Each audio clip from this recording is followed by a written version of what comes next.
So hello everyone, welcome to BNS academy. This is Jay from IIT Jamshedpur. तो आज हम लोग ऑर्गेनिक केमिस्ट्री का टोटल रिएक्शन, जितने भी रिएक्शन नेम रिएक्शन है, वो आज हम लोग इस वीडियो में कवर करने वाले हैं। तो जो भी लोग चैनल पर नए हो, चैनल को सब्सक्राइब कर देना, वीडियो को लाइक कर देना, अपने फ्रेंड के साथ शेयर कर देना, ताकि उनको भी ये सब रिएक्शन जो भी है वो मिल सके। तो हम लोग शुरू करते हैं।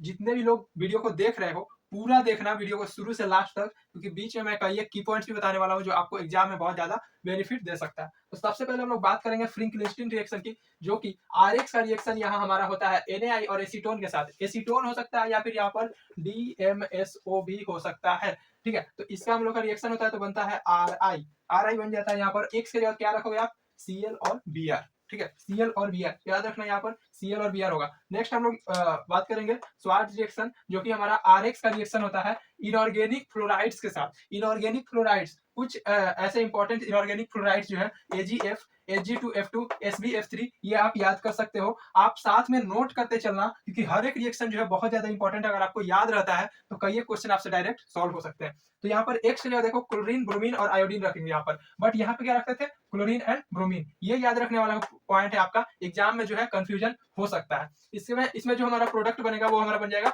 आर और एफ। ठीक है, इसके बाद हम लोग यहाँ पे आप रिएक्शन भी कराकर देख सकते हो, बट हम उतना मैकेनिज्म पर नहीं जाएंगे, डायरेक्ट रिएक्शन को याद किया करेंगे, क्योंकि आपको लास्ट टाइम बचे हुए हैं जो भी उसमें आपको कवर अप करना है। तो हम लोग नेक्स्ट बात करेंगे इटार्स रिएक्शन। इटार्स रिएक्शन में क्या होता है, जो यहाँ पे हम लोग इटार्स रिएक्शन में जो हमारा मेन फोकस करना है, जो मेन फोकस करना है वो इस कन्वर्जन पे फोकस करना है। ठीक है, इस कन्वर्जन पे फोकस करना है। ज्यादा इसको पूछा नहीं गया है एग्जाम में। ठीक है, ज्यादा इसको पूछा नहीं गया, डायरेक्ट इसमें प्रोडक्ट पूछता है। यहाँ पे आप लोग रिएजेंट्स याद कर सकते हो, रिएजेंट्स याद कर सकते हो, CrO2, Cl2 और CS2। इसको हम लोग क्या करते हैं, H3O पॉजिटिव यहाँ पर डालते हैं, दोनों एक ही साथ आपको मिलेगा। क्या मिलेगा यहाँ पर मिलेगा CrO2, Cl2। ठीक है, और ऐसे करके दिया रहेगा आपको क्वेश्चन में रिएजेंट, या फिर हो सकता है ये कन्वर्जन दे दे और आपसे ऑप्शन पूछे। ठीक है, तो आपको यहाँ पर ऑप्शन में 4 तरह के दिए रहेंगे, देख लेना। यहाँ पर कुछ चेंज रहेगा, कभी ये मिस रहेगा CH2, कभी यहाँ पर हाइड्रेशन नहीं कराकर कुछ और कराया जा सकता है। तो आप लोग देख लेना और इसको याद कर लेना। इस कन्वर्जन को डायरेक्ट हम लोग यहाँ पर क्या कर सकते हैं, डायरेक्ट कन्वर्जन को अगर याद रखते हैं तो एग्जाम पॉइंट ऑफ व्यू से आपको बहुत ज्यादा हेल्प मिलने वाला है। हम लोग नेक्स्ट बात करेंगे वुर्ज रिएक्शन। वुर्ज रिएक्शन सबने सुना होगा, हाइड्रोकार्बन का मोस्ट फेमस रिएक्शन है, यहाँ पर नेम रिएक्शन है। तो यहाँ पे हम लोग क्या होता है, आरएक्स का जो हमारा रिएक्शन होता है ये Na और ड्राई ईथर के साथ मिलकर हो जाता है आर आर। ये कैसा, इसमें जो हमारा मैकेनिज्म है थोड़ा सा इंपॉर्टेंट हो जाता है। तो आप लोग ये देख सकते हो मैकेनिज्म। हम लोग बस रिएक्शन के ऊपर थोड़ा ज्यादा फोकस करेंगे। मैकेनिज्म हम लोग, अगर आप बोलोगे कमेंट करोगे तो मैं मैकेनिज्म के ऊपर भी इंपॉर्टेंट रिएक्शन का मैकेनिज्म ला दूंगा। नेक्स्ट हम लोग बात करेंगे Fittig reaction, Wurtz reaction, Fittig reaction, Wurtz Fittig reaction. याद करने का सबसे आसान तरीका, वुर्ज रिएक्शन में क्या होता था, आरएक्स का रिएक्शन होता था Na और ड्राई ईथर के साथ। फिटिंग रिएक्शन में क्या होता था, PHX का रिएक्शन होता था हमारा, ड्राई ईथर सेम रिएजेंट है और यहाँ भी ड्राई ईथर, तीनों का हमारा रिएक्शन सेम होता है। बट इसमें क्या होता है, आरएक्स का रिएक्शन होता है 2 मोल के साथ, 2 मोल लेते हैं और यहाँ भी 2 मोल लेंगे, तो ये हमारा बन जाएगा PH। ठीक है, और नेक्स्ट हम लोग का बात करेंगे, यहाँ पे हम लोग का बाइफिनाइल बन जाएगा। और यहाँ पे हम लोग जो यहाँ पे वुर्ज रिएक्शन, वुर्ज फिटिंग रिएक्शन में है जो हमारा आरएक्स और पीएक्स का रिएक्शन कराते हैं। ठीक है, आरएक्स और पीएक्स आप थोड़ा सा ऐसे ही याद करना जैसे मैंने लिखा है, क्योंकि आपको ऐसे ज्यादा माइंड में रहेगा कि आरएक्स और पीएक्स, ऐसे आपको याद रहेगा, इजीली याद रहेगा। बट अगर आप डायग्राम से थोड़ा याद करोगे, जैसे कि पीएक्स ऐसे लेकर, तो हो सकता है कुछ कंफ्यूजन हो जाए, क्योंकि आगे ऐसे और रिएक्शन आएंगे जो आपको प्रॉब्लम क्रिएट करेंगे। तो हम लोग यहाँ पे थे कि पीएक्स और आरएक्स का रिएक्शन कराते हैं तो बन जाता है आर और पीएक्स दोनों जुड़ जाता है। ठीक है, और ये जो रिएक्शन है हमारा Wurtz reaction, Fittig reaction, Wurtz Fittig reaction, तीनों फ्री रेडिकल रिएक्शन है। फ्री रेडिकल इसका मैकेनिज्म होता है, ये याद रखना, ये पूछा जा सकता है।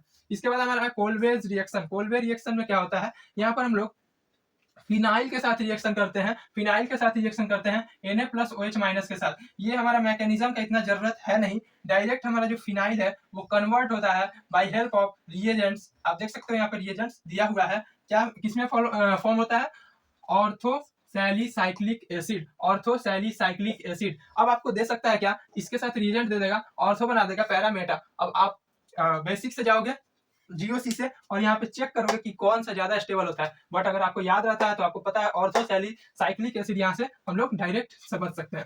फिर नेक्स्ट है आपका reamer Tiemann reaction. Reamer Tiemann reaction इतना बार एग्जाम में आ चुका है, ये क्वेश्चन इतना बार एग्जाम में आ चुका है और आने वाला है। आप सोच नहीं सकते हो। इसमें हमारा क्या होता है कि जो फिनाइल है वो हमारा, ये याद रखना है रिएजेंट इसका CHCl3 इसका मैं मैकेनिज्म नहीं करा रहा हूँ। इसका अगर मैकेनिज्म करते हैं ना तो जो हमारा इंटरमीडिएट बनता है वो कार्बीन बनता है, कार्बीन बनता है इंटरमीडिएट। ठीक है, तो ये एक बहुत ही इंपॉर्टेंट एलिमेंट है, आप याद रखोगे इसका नाम। ये कार्बीन बन जाता है और यहाँ से क्या बनता है, एक बनता है यहाँ पे मेजर और एक बनता है यहाँ पे माइनर। कमेंट कर देना यहाँ पे कौन मेजर है और कौन माइनर है। बहुत ही इजी क्वेश्चन है, मैं यहाँ पर नहीं बताने वाला हूँ कौन मेजर है और कौन माइनर है, यहाँ पे सीधा दिख रहा है। तो आप लोग GOC लगाकर कमेंट कर सकते हो कौन मेजर है कौन माइनर है। जब हम लोग बात करने वाले हैं रोजनमैन रिएक्शन, जो कि हमारा ये RC11OCl है। अब यहाँ पे हम लोग क्या करेंगे, लिंगलार्ड कैटलिस्ट होता है ये हमारा बहुत ही इंपॉर्टेंट, यहाँ पे कैटलिस्ट जो है हमारा रिएजेंट के रूप में यूज होता है।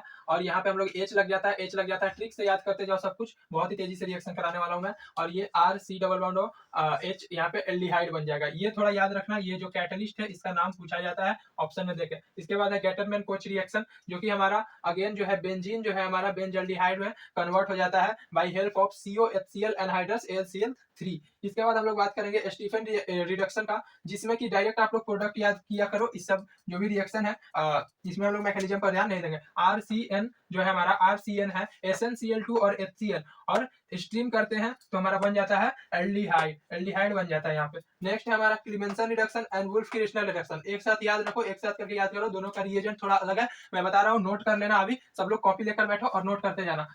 ZnHg कॉन्सेंट्रेटेड HCl है, और जो हमारा वुल्फ क्रिस्टल में होता है NH2 और ग्लाइकोल होता है, इथिलीन ग्लाइकोल होता है, जो कि बेस के साथ हिट करते हैं। अब यहाँ पे हम लोग क्या कर सकते हैं, NH2 की जगह हमारा दे सकता है ऐसे भी N2H4 भी लिख सकता है, तो कंफ्यूज मत हो जाना यहाँ पर। और सेम प्रोडक्ट बनता है, जो प्रोडक्ट यहाँ पे बना है वही प्रोडक्ट यहाँ पे भी बन जाएगा। नेक्स्ट हम लोग बात करेंगे हैलोफॉर्म रिएक्शन का और आयोडोफॉर्म रिएक्शन का। ठीक है, तो इसमें क्या होता है, मिथाइल कीटोन का हम लोग यूज करते हैं यहाँ पर। मिथाइल कीटोन जो होता है हमारा रिएक्टेंट होता है, और रिएजेंट क्या होता है यहाँ पर X2 और NaOH। ठीक है, अब इसमें हमारा स्टेप 1 क्या होता है, हेलोजिनेशन होता है। हेलोजिनेशन आप लोगों ने हाइड्रोकार्बन में पढ़ा ही होगा कि हेलोजिनेशन में जो होता है X और H आपस में रिएक्शन कर जाते हैं, ये थोड़ा ध्यान रखना। और हाइड्रोकार्बन में आपने पढ़ा ही होगा इसके बारे में। तो हमारा जो प्रोडक्ट आता है यहाँ पे आपको दिख रहा है, RC डबल बॉन्ड O है यहाँ पर, और CX3 है। अब नेक्स्ट जो सेकेंड स्टेप है, इसमें हम लोग क्या करते हैं, हाइड्रोलिसिस करते हैं। हाइड्रोलिसिस करते हैं तो हमारा बनता है फिर हेलोफॉर्म रिएक्शन जो है हमारा कंप्लीट हो जाता है। ठीक है, NaOH के साथ रिएक्ट होता है तो फिर हमारा बन जाता है RC, और Na जो है हमारा H से रिप्लेस कर देंगे आगे चल के। इसके बाद देखो यहाँ पे क्या होगा कि एल्कोहल अगर 1 डिग्री रहता है तो हमारा रिएक्शन करके एल्डिहाइड बना लेगा। जो हमारा 2 डिग्री है वो हमारा कीटोन बना लेगा। लेकिन 3 डिग्री जो है एल्कोहल वो रिएक्शन नहीं करेगा। 3 डिग्री एल्कोहल जो है वो रिएक्शन नहीं करेगा। क्यों नहीं करेगा, यहाँ पे हमारा रीअरेंजमेंट होने लगेगा, रीअरेंजमेंट होने लगेगा, और यहाँ पे फिर रीअरेंजमेंट का केस आ जाएगा, तो यहाँ पे 3 डिग्री रिएक्शन नहीं करता है। फिर हम लोग नेक्स्ट रिएक्शन की तरफ बढ़ते हैं। तो नेक्स्ट हम लोग बात करते हैं सैंडमेयर रिएक्शन। ये भी एक इंपॉर्टेंट रिएक्शन है। यहाँ पर हमारा एनिलीन का रिएक्शन होता है, एनिलीन का रिएक्शन होता है NaNO2 और HCl के साथ, और टेम्परेचर देख लेना 0 से 5 डिग्री सेल्सियस पर। तो यहाँ पे हमारा बन जाता है बेंजीन डाइजोनियम आयन। इसके बाद हमारा क्या होता है, इसका रिएक्शन होता है Cu2H2, X की जगह हो सकता है हमारा क्लोरीन और ब्रोमीन, और यहाँ पे फिर या फिर CuCN के साथ भी रिएक्शन कराते हैं, तो हमारा जो है ये जो यहाँ पे आयन बन रहा है ये हटाकर यहाँ पर साइनाइड लग जाएगा, और यहाँ पर हमारा X की जगह मैंने बताया क्लोरीन या फिर ब्रोमीन। अब हमारा आता है द मोस्ट इंपॉर्टेंट रिएक्शन। ठीक है, एल्डोहल कंडेंसेशन। इसमें क्या जो आपका सबसे मेन है यहाँ पे याद कर लेना, इसका रिएजेंट डाइल्यूट बेस होता है NaOH, और हीट करते हैं उसको। तो हमारा यहाँ पे देखो carbonyl compound having alpha hydrogen, alpha hydrogen होना चाहिए कार्बोनिल कंपाउंड के पास, ये चेक करना सबसे इंपॉर्टेंट है। ठीक है, इसके बाद हमारा रिएक्शन कराते हैं। तो देखो रिएक्शन अगर हम लोग करा रहे हैं तो यहाँ पे हमारा बनता है बेंजीन यहाँ पे हमारा बनता है बीटा हाइड्रोक्सी कार्बोनिल। यहाँ पे फिर हम लोग हीट कर देते हैं तो यहाँ ये सिंपल सा प्रोडक्ट बन जाता है। ये हमारा जब हम लोग कैनिजारो रिएक्शन में बताने वाला हूँ जस्ट बाद, तो आपको कंपैरिजन दोनों में पता चलेगा क्या डिफरेंस है। ठीक है, इसके बाद गेटरमैन रिएक्शन, गेटरमैन रिएक्शन यही हमारा बेंजीन डाइजोनियम आयन का रिएक्शन हमारा Cu और HX के साथ करा देते हैं। X के जगह फिर से वही हम लोग क्लोरीन एंड ब्रोमीन तो हम लोग रखेंगे, तो यहाँ पे हमारा दे देगा X लगा देंगे यहाँ पे। ये सिंपल याद कर लेना, बेंजीन डाइजोनियम आयन हमेशा चेंज हो जाता है। इसके बाद हम लोग क्या, कैनिजारो रिएक्शन। अब देखना एल्डोल कंडेंसेशन के साथ कंपेयर कर सकते हैं हम लोग। तो यहाँ पे क्या है कि अल्फा हाइड्रोजन था और यहाँ पे हमारा अल्फा हाइड्रोजन नहीं है, ठीक है। अब देखो यहाँ पे कॉन्सेंट्रेटेड NaOH है, या यहाँ पे क्या था, डाइल्यूट बेस था, मतलब NaOH, और यहाँ पे है कॉन्सेंट्रेटेड NaOH या और 50% KOH, 50% KOH। सिंपल यहाँ पे है, अगर अल्फा हाइड्रोजन नहीं है, अगर अल्फा हाइड्रोजन है तो क्या करना है, एल्डोल कंडेंसेशन। अब अगर अल्फा हाइड्रोजन नहीं है तो हम लोग को सिंपल करना है क्या, एक का ऑक्सीडेशन दूसरे का रिडक्शन, एक का ऑक्सीडेशन दूसरे का रिडक्शन। अब एक का ऑक्सीडेशन करेंगे तो ये बनेगा, 2 मोल लेते हैं यहाँ पे, ये भी पूछा जा सकता है इंटीजर टाइप में, कितने मोल लेते हैं कैनिजारो रिएक्शन के रिएजेंट में, कितने मोल लेते हैं, तो हो सकता है ये पूछा जाए। तो आप लोग यहाँ पे देख सकते हो, और ऑक्सीडेशन कराएंगे, रिडक्शन कराएंगे। आई होप ये करना आता होगा। तो इसके बाद हम लोग एक नोट लिखो कि when one of the reactant is HCHO, formaldehyde, HCHO, ठीक है, then it will be always oxidise, ये हमेशा ऑक्सीडेशन होगा, ठीक है, ये हमेशा ऑक्सीडेशन होगा। इंपॉर्टेंट है नोट्स यहाँ पर, HCHO देख लेना। इसके बाद है हमारा Friedel craft reaction. Friedel craft alkylation होता है और एसाइलेशन होता है। एल्काइलेशन का पहला पॉइंट की रीअरेंजमेंट होता है और एसाइलेशन का पहला पॉइंट की रीअरेंजमेंट नहीं होता है। और रिएजेंट याद कर लेना, और यहाँ पे भी रिएजेंट आप याद कर सकते हो। और इसके बाद जो प्रोडक्ट है यहाँ पे रीअरेंज करा कर लगाना है, यहाँ पर बिना रीअरेंजमेंट के लगा देना होता है। ये बनता है हमारा रीअरेंजमेंट के बाद जो कि जोड़ना होता है यहाँ पर। इसके बाद हम लोग बात करते हैं नेक्स्ट स्लाइड, और जिसको भी नोट करना है आप लोग नोट कर सकते हो।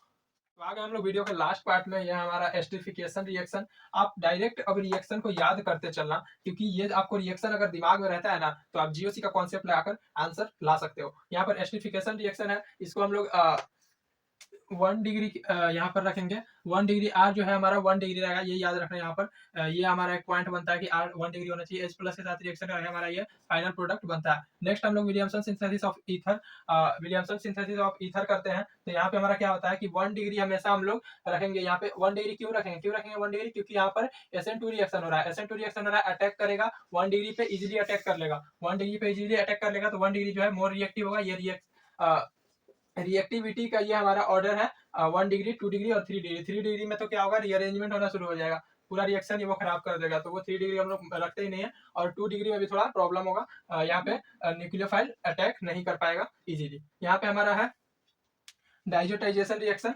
इसमें हमारा क्या होता है, एनिलीन का रिएक्शन होता है, NaNO2 HCl और 0 से 5 डिग्री टेम्परेचर। आई होप ये आपको याद होगा, रिएजेंट मैंने पीछे बताया था। तो इसका हम लोग करने के बाद जो हमारा बनता है बेंजीन डाइजोनियम आयन बन जाता है, जो कि मोस्ट कॉमन आयन है यहाँ पर। इससे रिएक्शन होना शुरू हो जाता है हमारा। बहुत सारा रिएक्शन होता है, HCl के साथ रिएक्शन हो जाता है, या फिर HX, जो भी आप रिएक्शन यहाँ से करा सकते हो, बहुत सारे रिएक्शन हो जाता है। HBZ रिएक्शन है, ये याद रख लेना, थोड़ा सा माइंड में याद रख लेना यहाँ पर, कि रेड फास्फोरस और H2 के साथ रिएक्शन कराते हैं। यहाँ पे X क्या होता है, क्लोरीन एंड ब्रोमीन। जहां भी X समझ में नहीं आता है, क्लोरीन और ब्रोमीन ही होता है मैक्सिमम जगह, याद रखना। कहीं कहीं आयोडीन आता है, क्योंकि वो बल्कि ग्रुप हो जाता है, और फ्लोरीन भी बहुत ज्यादा रिएक्टिव हो जाता है। तो इसके बाद हमारा क्या होता है कि ये रिएक्शन कराने पर यहाँ पे होता क्या है, ये जो हाइड्रोजन है, एक हाइड्रोजन है यहाँ से, एक हाइड्रोजन जो है ये हट के यहाँ पे X लग जाता है, सिंपल, ठीक है। और यहाँ पे क्या होता है, H है, ये R में कन्वर्ट हो जाता है। ये याद रखना है, याद रखना है, क्योंकि ये सब डायरेक्टली आएगा, मैक्सिमम रिएजेंट पे क्वेश्चन बनेंगे। ये इसके बाद हमारा है कार्बाइल अमाइन या फिर आइसोसाइनाइड टेस्ट। आइसोसाइनाइड टेस्ट भी इसी को बोलते हैं, कार्बाइल अमाइन रिएक्शन भी इसी को बोलते हैं। 1 डिग्री अमाइन होता है, यहाँ पर CHCl3 और QH के साथ रिएक्शन कराते हैं, तो हमारा बन जाता है RCnRnC बन जाता है, ये याद कर लेना। इसके बाद हमारा है डीकार्बोक्सिलेशन रिएक्शन। डीकार्बोक्सिलेशन में क्या होता है, हमारा RCOOH का रिएक्शन हम कराते हैं। रिएजेंट देख लो, रिएजेंट देख लो, NaOH, NaOH और क्या, CaO नीचे यहाँ पर है, CaO के साथ रिएक्शन होता है, तो हमारा क्या बन जाता है, ये सारा हटकर याद कर लेना, ये सारा हटकर H में कन्वर्ट कर देना। बस ये याद कर लेना कि ये सारा हटकर H में कन्वर्ट हो जाएगा, रिएजेंट याद कर लेना, डीकार्बोक्सिलेशन रिएक्शन इसको बोलते हैं। इसके बाद है हमारा Hoffmann bromide reaction. Hoffmann bromide reaction, यहाँ पे अगेन हम लोग रिएजेंट पे थोड़ा ध्यान देंगे, Br2 और KOH, Br2 और KOH क्या बन जाएगा, इसका डायरेक्ट याद करो क्या, कि इसको ऐसे धर के काट दो, खत्म, ये बन गया 1 डिग्री अमाइन। इसके बाद गैब्रियल फिनाइल सिंथेसिस। इसमें क्या है, गैब्रियल फिनाइल को यहाँ पे इन रिएजेंट के साथ रिएक्शन कराते हैं, तो डायरेक्ट हमारा ये जो हमारा बनता है R, यहाँ का R और NH2 बन जाता है, ठीक है। तो ये हमारे टोटल रिएक्शन थे, जो कि बहुत ज्यादा इंपॉर्टेंट रिएक्शन थे। एग्जाम्स में बार बार ये सब रिएक्शन हमारा आते रहता है, हर एक शिफ्ट में पूछे जाते हैं इस टाइप के रिएक्शन। तो ये रिएक्शन और जीओसी के बेसिस पर आप लोग क्वेश्चन को सॉल्व कर सकते हो बहुत ही इजीली। तो आई होप ये जो भी वीडियो है आपके लिए बहुत ज्यादा हेल्पफुल हुआ होगा। सारे को आप लोगों ने नोट किया होगा, थोड़ा रिवाइज करना कि याद हो जाए, और प्रीवियस ईयर के क्वेश्चन को एक बार देखना और सॉल्व करके आप लोग ट्राई कर सकते हो कि ऐसे क्वेश्चन आए हैं या फिर नहीं। अगर आए होंगे तो आप लोग कमेंट करना, वीडियो को लाइक करना, जो भी लोग चैनल पर नए हो चैनल को सब्सक्राइब करना, क्योंकि हम आपके लिए और भी कंटेंट लेकर आने वाले हैं। मिलते हैं फिर नेक्स्ट वीडियो में, तब तक के लिए बाय, थैंक यू।